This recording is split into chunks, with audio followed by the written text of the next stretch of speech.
bom dia. Hoje eu quero contar a história de um homem que teve uma visão que fala de ossos. Por isso eu trouxe aqui um osso. Esse osso aqui é uma mandíbula de boi.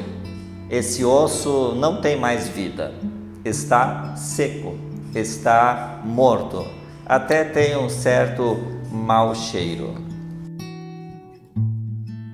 Mas na nossa história não eram ossos de animais, eram ossos de pessoas.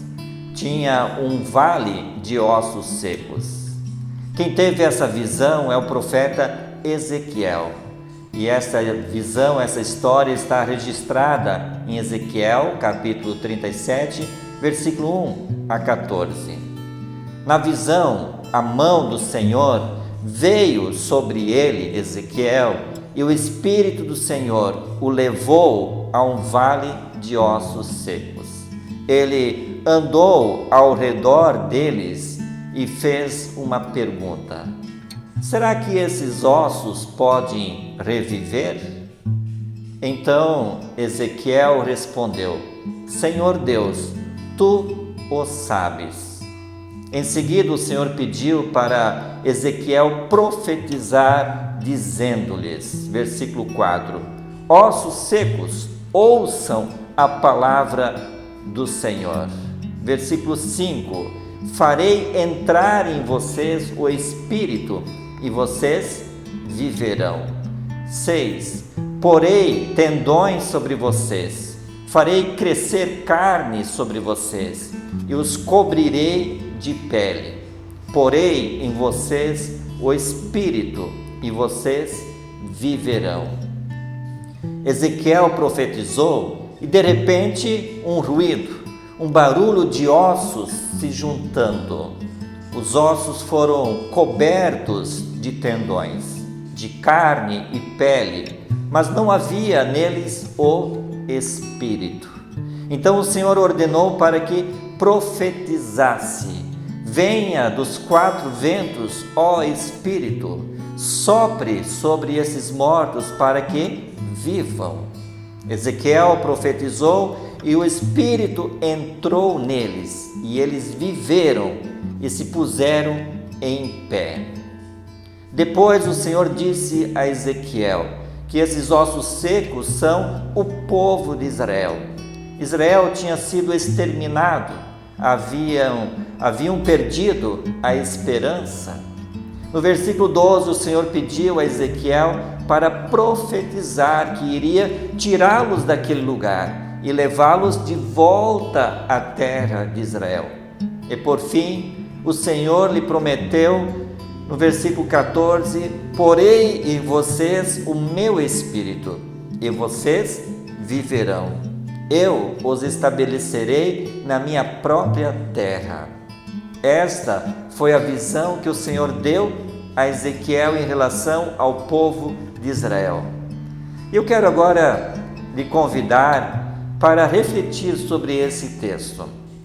Eu quero destacar 3 pontos. Primeiro, Israel estava morto espiritualmente, estava como esse osso seco, sem vigor, sem vida.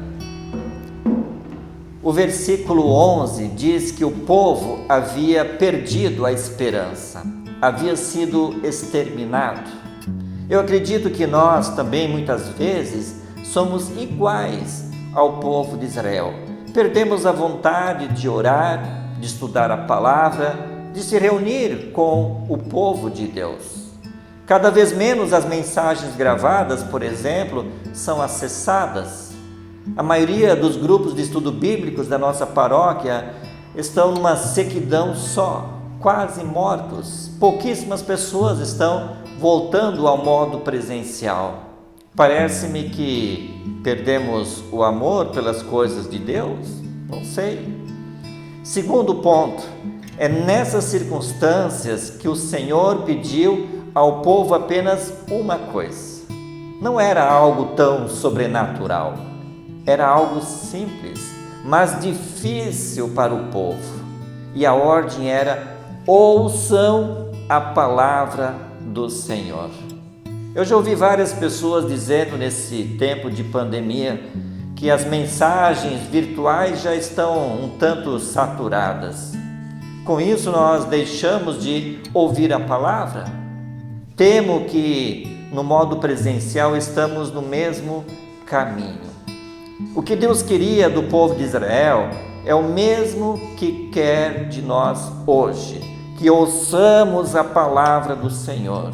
Esse ouvir está no sentido de atender à voz do Senhor, tomar uma atitude, se voltar para Ele novamente. Terceiro ponto, Deus tem inúmeras promessas para o seu povo, mas essas promessas estão condicionadas ao ouvir a palavra. O retorno de Deus começa com o ouvir. Deus pede uma coisa de nós, que é ouvir, e promete muitas coisas para nós, que são as suas promessas.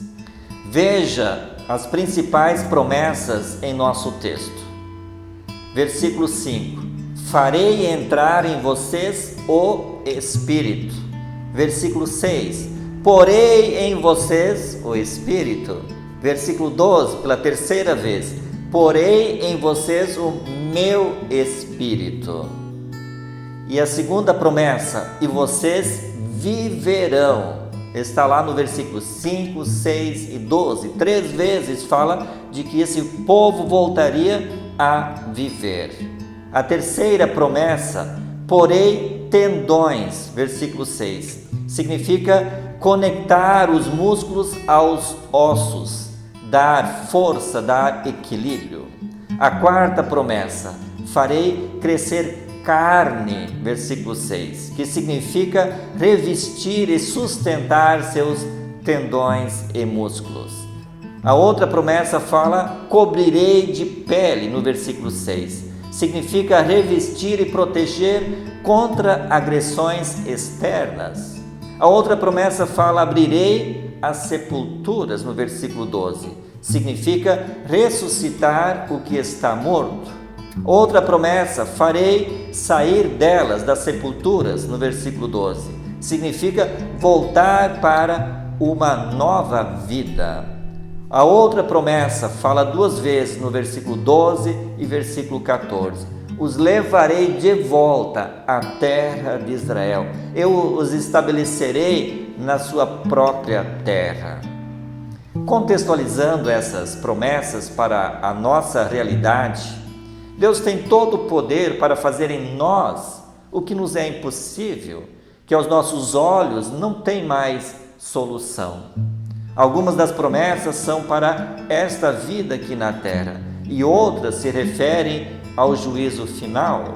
Deus é aquele que pode também pôr em nós o seu Espírito.